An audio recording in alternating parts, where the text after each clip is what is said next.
त्याचप्रमाणे आपण पाहतो की आशीर्वाद.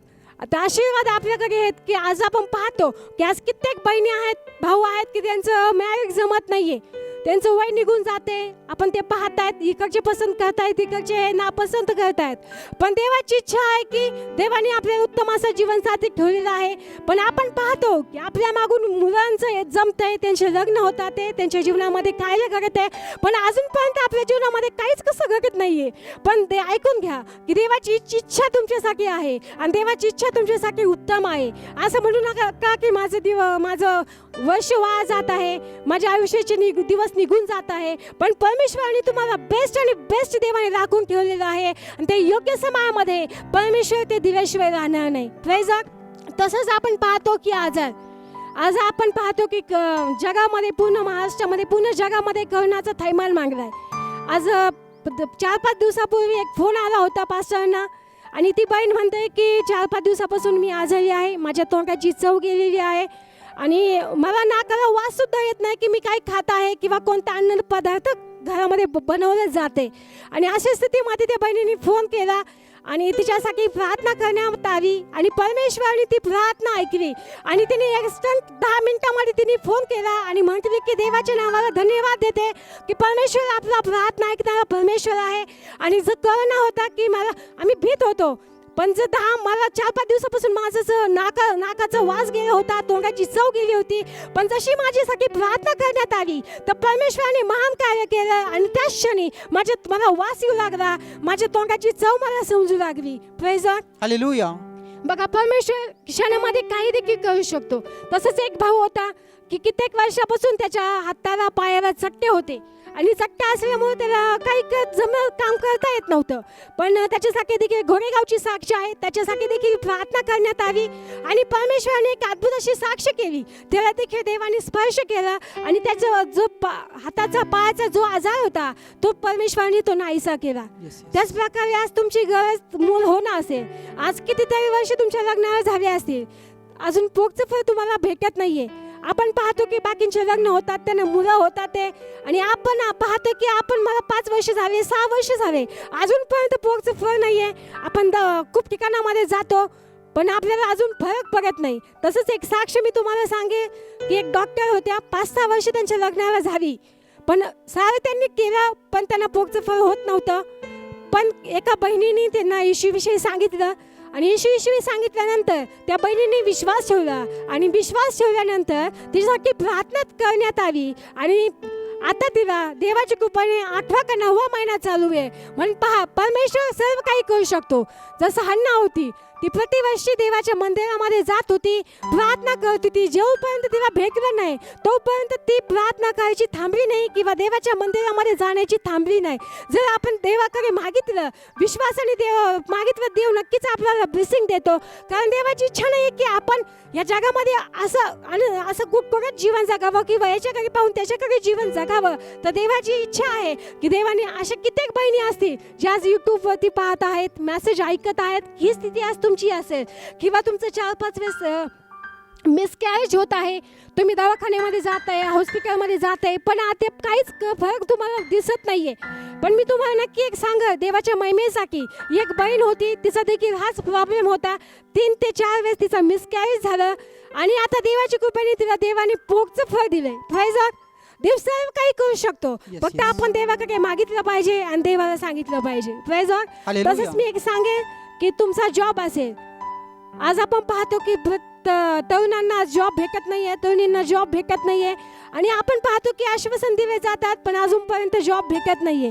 तसंच एक मी तुम्हाला सांगेन की एक बहीण होती आणि ती देखील येशूवरती विश्वास न ठेवणारी होती आणि असंच शेजारच्यांनी त्याला येशूविषयी सांगितलं आणि ती म्हटली की मी देखील इंटरव्ह्यू देत आहे, माझा फर्स्ट राऊंड होतो, सेकंड राऊंड होतो, पण 3ऱ्या राऊंडपर्यंत मी पोहोचत नाहीये.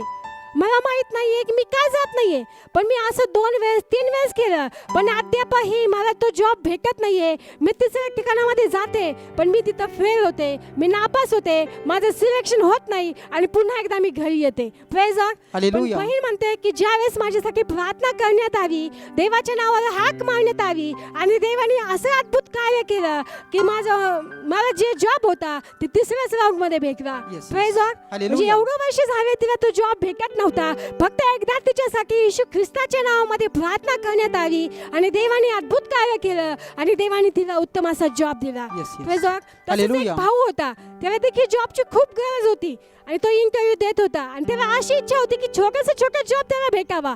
पण इंटरव्ह्यू साठी तिथं गेला आणि त्याला एवढं म्हणजे मोठ्या पोस्टाची पदवी त्याला भेटली. Praise lord. हालेलुया. तो म्हणला की मी विचार सुद्धा केला नव्हता, मला छोटीशी नोकरी पाहिजे होती, छोटासा जॉब पाहिजे होता, पण देवाने माझ्या अपेक्षेच्या पलीकडे देवाने मला जॉब दिला. आणि तो म्हणतो की खरोखर देव एका क्षणामध्ये परिस्थिती बदलू शकतो, एका क्षणामध्ये अधिकाऱ्याचं मन चेंज करू शकतो आणि एका क्षणामध्ये देवाने मला उत्तम असा जॉब दिला. आणि तो म्हणतो की देवाच्या नावाला मी धन्यवाद देतो. Praise lord. हालेलुया. त्याचप्रकारे आपण पाहतो की आज व्यसन ही आपल्या जीवनाची खूप मोठी समस्या आहे. आज जिथं पाहावा तिथं व्यसन आहे, दारू आहे.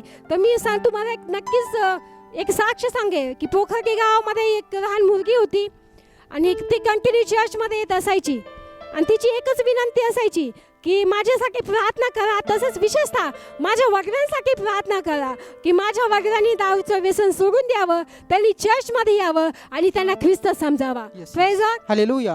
आणि जसं ती कंटिन्यू चर्चमध्ये येत होती, प्रार्थना करून घेत होती, पण देवाने तिची प्रार्थना ऐकली. कारण देवाचं वचन सांगते की देवाला कान आहे तो ऐकतो, देवाला डोळे आहेत तो पाहतो आणि देव आपलं अंतःकरण जाणतो. या बहिणीची प्रार्थना परमेश्वराने ऐकली आणि आता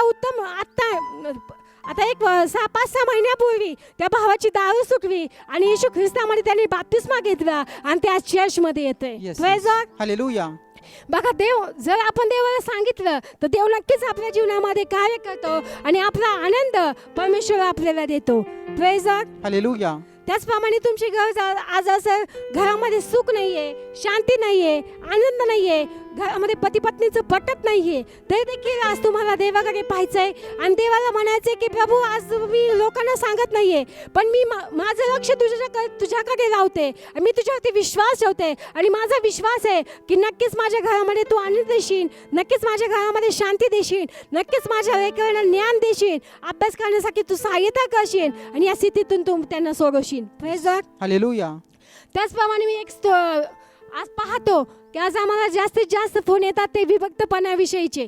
पुणे म्हणा, बॉम्बे म्हणा, नगर म्हणा, पुणे याच्यातून फोन येतात आणि त्यांची एकच समस्या आहे की आमच्या पती पत्नीचं जमत नाहीये. 5 वर्ष झाले पती माझ्याशी बोलत नाहीये, 10 वर्ष झाले पती मला फोन करत नाहीये. अशा स्थितीमध्ये असे लोक जीवन जगतात हे. पण मी तुम्हाला एक साक्ष सांगते, जी शेवगावच्या बहिणीची साक्ष होती. 7 ते 8 वर्षापासून त्या बहिणीची केस चालू होती आणि कोर्टामध्ये केस चालू होती आणि ती जात होती आणि तिला येशूचं नाव माहिती झालं, ती प्रार्थना करू लागली, चर्चमध्ये येऊ लागली आणि देवाच्या विश्वासामध्ये ती वागू लागली आणि ती कंटिन्यू प्रार्थना करत होती की देव बाप्पा माझ्या पतीला तू बदल, त्याचं मन बदललं जाऊ दे. कारण बायबल सांगतं की राजाचं मन पाटाच्या पाण्याप्रमाणे परमेश्वराच्या हातामध्ये असतं.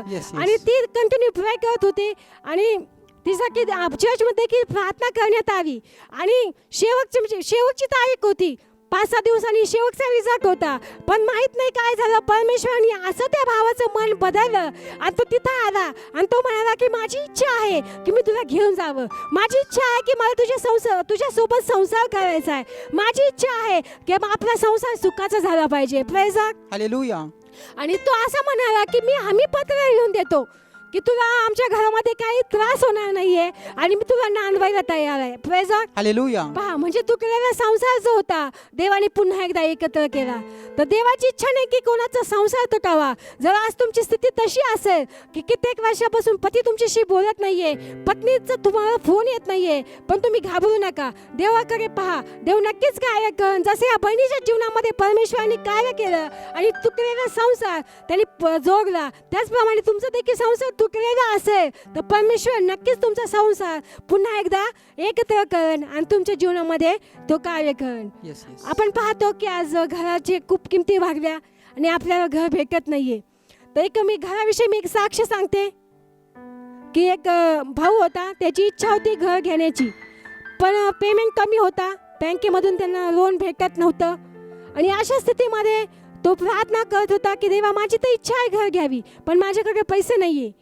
पण तो प्रार्थना करत असताना माहिती नाही परमेश्वराने असा एक भाऊ उभा केला, असा एक मध्यस्थ उभा केला की त्याच्या घराचे मार्ग मोकळे झाले आणि लोन सेक्शन होऊन त्याने घर बुक केलं. Praise God. हालेलुया.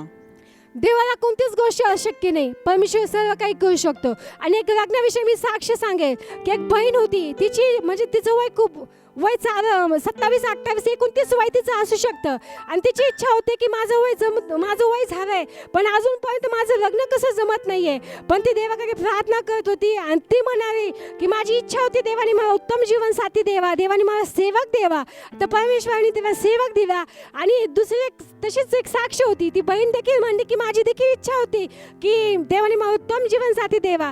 तेव्हा देखील देवाने डॉक्टर जीवन साथी दिला. Praise God. ते म्हणले की मी अपेक्षेच्या पलीकडे देवाने मला दिलं. मला माहिती नव्हतं की माझ्या जीवनामध्ये डॉक्टर येईल किंवा मला माहिती नव्हतं की देवाची सेवक माझ्या जीवनामध्ये येतील. आणि परमेश्वराने त्यांच्या जीवनामध्ये काम केलं. Praise God. हालेलुया.